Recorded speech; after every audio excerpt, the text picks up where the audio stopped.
Градоначалникот на Бутел Дарко Костовски на социјалните мрежи информираше дека од понеделник општината започнува со најголемата градежна офанзива. Според Костовски ќе бидат опфатени 70 улици со вредност од 130 милиони денари.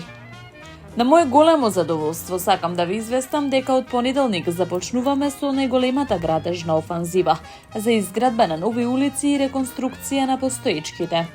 До крајот на оваа година или поточно до крајот на мојот мандат ќе се инвестира во патната инфраструктура како никогаш досега. 70 улици во сите населени места ќе бидат реконструирани. Некои улици за прв пат ќе добијат асфалт. Дел од овие улици се клучни коловози во населените места, истакна првиот човек на Бутел.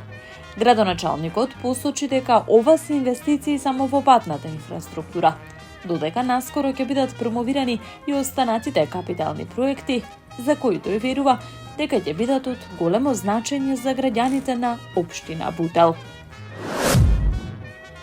Општина Ѓорче Петров започна со целосна реконструкција на коловозите на улиците Никола Вукмировиќ и Вера Циривири Трена, на вкупна површина од 3000 метри квадратни и должина од 650 метри. Ова се две централни сообраќајни артерии, што ќе добијат нов, квалитетен асфалт за побезбедно и полесно движење. Проектот е со вредност од приближно 3.500.000 денари, обезбедени од владата на Република Македонија, истакна градоначалникот на Ѓорче Петров Александар Стојковски. Како што најави првиот човек на општината, наскоро ќе се започне со реконструкција на улицата Николај Островски, пробивање на улицата Социјалистичка Зора со Сремски фронт и изградба на нов локален пат од Волково до селото Орман. Континуирано вложуваме во подобра инфраструктура за сите жители на општината, порача Стојковски. Од град Скопје информираа дека продолжува третата фаза од проектот за целосна реконструкција на зелениот појас на десната страна на кејот на река Вардар, која се одвива во повеќе фази со цел воспоставување на мултифункционален модерен јавен простор со ново зеленило.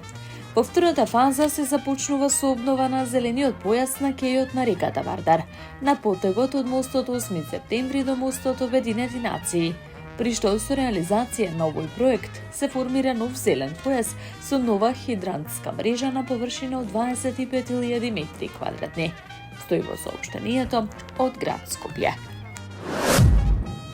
Јавното предпријатие Комунална хигиена Скопје информираше дека во текот на вчерашната ноќ нивни екипи отстраниле две обемни депонии лоцирани во скопската општина Чаир. Активностите се одвивале на улицата Џон Кенеди во непосредна близина на основното училиште Васил Главинов, како и на улицата Лазар Трповски. Во рамките на акцијата беа подигнати и транспортирани вкупно 40 кубни метри претежно кабасти мешан комунален отпад, одложени на јавни и сообраќајни површини. Во текот на 2024 година, јавното предпријатие Комунална хигиена Скопје во оваа скопска општина отстрани вкупно 2970 кубни метри отпад од диви депонии, што е најголемо количество во однос на сите останати скопски општини. Само во текот на месец јануари 2025 година се подигнати и транспортирани 205 кубни метри отпад од диви депонии во општината Чаир, соопшти Комунална хигиена Скопје. Жителите на општина Сопиште добија дом на култура кој се простира на 200 метри квадратни и е опремен со повеќе наменска сала, хол со кафе, бар, канцелариски простории и модерна инфраструктура која ќе овозможи одржување на различни културни активности.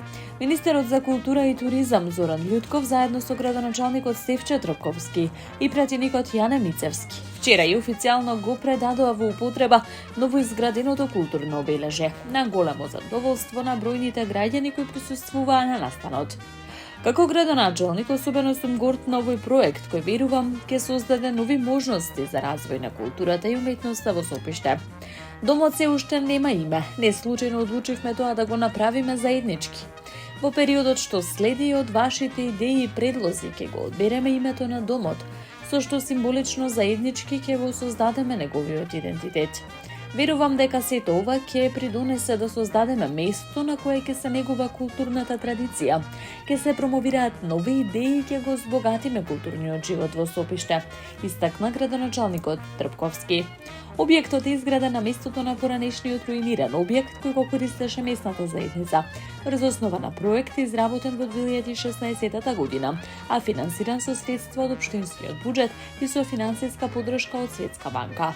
Просторот е проектиран така што ќе може да ги задоволи потребите на заедницата, како за организирање на културни настани и мини концерти, така и за учење на странски јазици и развој на уметнички иницијативи.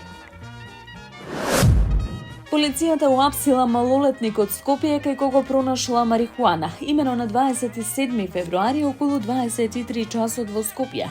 На подрачјето на општина Аеродром, полициски службеници од СВР Скопје го лишиле од слобода 17 годишник затоа што при извршен преглед кај него биле пронајдени и одземени околу 200 полиетиленски кесички со марихуана. Известен бил јавен обвинител за малолетници, по чија насока малолетникот бил задржан во полициска станица, соопшти од полицијата. По целосно документирање на случајот, против него ќе биде поднесена кривична пријава по брза постапка, по член 215 од Кривичниот законник. Во текот на денешниот ден ќе биде изведен пред судија на претходна постапка. Таму е Скопје, град мој љубав лише, што ми расте сни. Вечно